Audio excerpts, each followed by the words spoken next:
Welcome to morning మన్నా. నేటి వాక్య దర్శనం కొరకు కీర్తన గ్రంథం 61వ సంకీర్తన 7వ చరణం.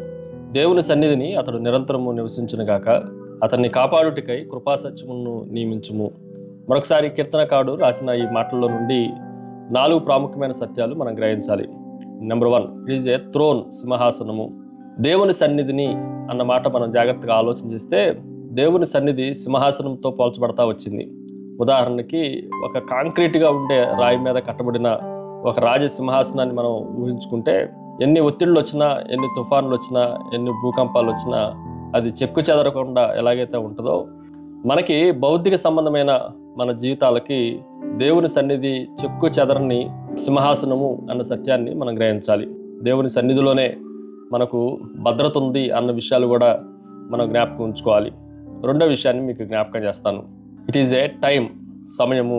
నిరంతరము అన్న మాటను మనం జాగ్రత్తగా ఆలోచన చేస్తే దేవుడు మనకిచ్చిన ఆయన సింహాసనం ఎదుట నిలబడటానికి ఆయన ఇస్తున్న సమయం అంతులేనిది, అంతము లేనిది, సదాకాలం ఉండేది, నిరంతరము అన్న మాటలు మనం జాగ్రత్తగా ఆలోచన చేయొచ్చు.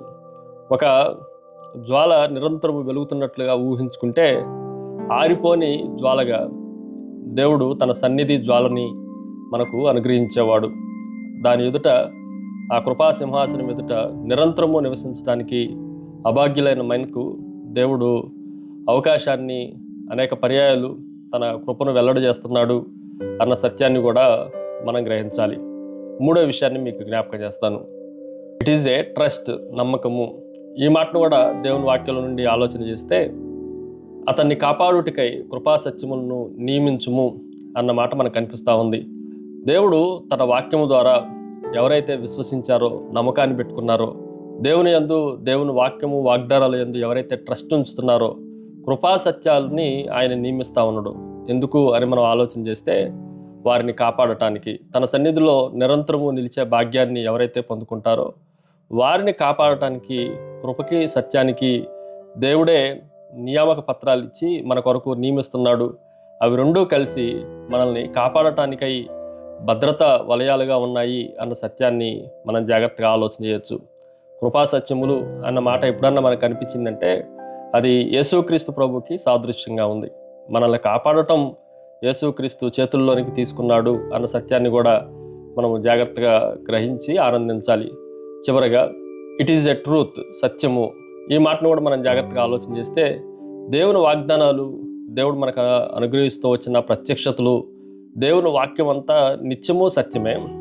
అందులో ఏది వక్రీకరించడానికి కానీ, దేనిని అనుమానించడానికి కానీ, సందేహపడటానికి కానీ ఎక్కడా అవకాశం లేనే లేదు.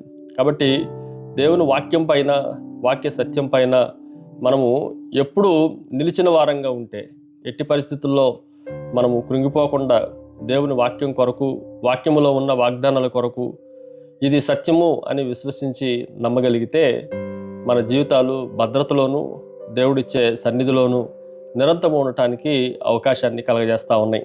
ప్రార్థన. సకల ఆశీర్వాదములకు కారణభూతుడు తండ్రి, మరొకసారి నీ సన్నిధిలో నిలిచే భాగ్యాన్ని, నీ కృపా సింహాసనం ఎదుటకు ధైర్యముతో వచ్చే భాగ్యాన్ని మీరు మాకు అనుగ్రహించారు. కృపను, సత్యమును మేము రక్షించబడటానికి మీరు నియమించినందుకే మిమ్మల్ని స్తుతిస్తున్నాం. ఈ ఉదయకాల సమయంలో ఈ మార్నింగ్ మన్నా ద్వారా మమ్మల్ని దర్శించినందుకై మిమ్మల్ని స్తుతిస్తూ ఆరాధిస్తూ యేసు నామమున అడిగి వేడుకుంటున్నాం తండ్రి. ఆమెన్. God bless you.